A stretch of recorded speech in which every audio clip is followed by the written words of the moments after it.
परळीत कैलास फड आणि त्यांचा मुलगा निखिल फड यांच्यासह 7 जणांवर 82 दिवसांनी गुन्हा दाखल करण्यात आलाय। विधानसभेच्या मतदानावेळी झालेल्या राड्या प्रकरणी त्यांच्यावर ही कारवाई करण्यात आली आहे। या संदर्भात धनंजय देशमुख यांनी प्रतिक्रिया दिली आहे। गुन्हा दाखल झाल्यानंतर तातडीने त्यांची कुठेच नोंद होत नाही आणि बीडमध्ये हीच आज प्रथा आहे असं देशमुख म्हणाले। मात्र नवनीत कावत आल्यानंतर पोलीस यंत्रणा अधिक अलर्ट झाल्याचे समाधान सुद्धा त्यांनी यावेळी व्यक्त केले। पाहूयात ते अधिक काय म्हणाले।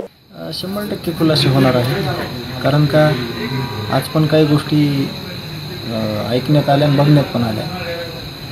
ज्या गोष्टी घडत आहेत सध्यासुद्धा त्या अशा आहेत की हे आरोपी त्यांनी खून केला आहे, अपहरण केलं आहे, खंडणी मागितली, असे कित्येक गुन्हे आहेत गंभीर अजून त्यांच्यावर, आणि त्या लोकांचं समर्थन करताना सुद्धा आज काही लोक दिसत आहेत। आता बोटावर मोजणे एवढे आहेत, तर त्यांना कळलं पाहिजे ज्यावेळेस स्वतःच्या जीवावर येईल, ज्यावेळेस स्वतःला त्रास होईल, त्यावेळेस त्याची काय झळा असते, काय नुकसान असते हे त्यावेळेस त्यांना कळेल।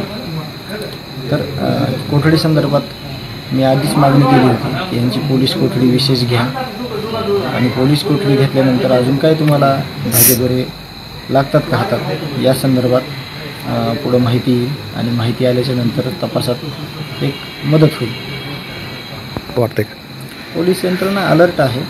जे कावत साहेब आहेत ते आल्यापासून आत्तापर्यंत जी काम करण्याची पद्धत आहे त्यांची, परंतु सगळ्याच पोलीस प्रशासनानं त्यांच्या खांद्याला खांदा लावून काम केलं पाहिजे, आणि म्हणून म्हणजे पुढील काही जे गुन्हे आहेत, पुढील जे काही चुकीचे काम आहेत ते नक्कीच थांबतील।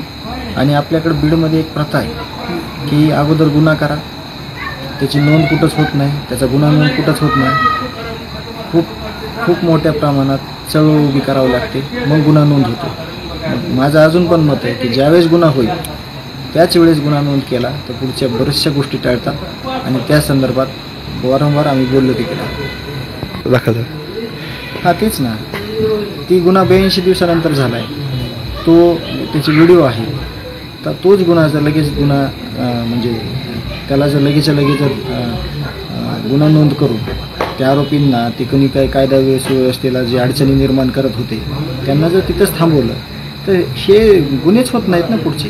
त्यांना ज्यावेळेस अवैध होतं आहे पोलिसांकडून किंवा यंत्रणेकडून, त्यावेळेस गुन्हे करायला त्यांना हुज्जत होते, ते पुढील गुन्हे घडून आणतात।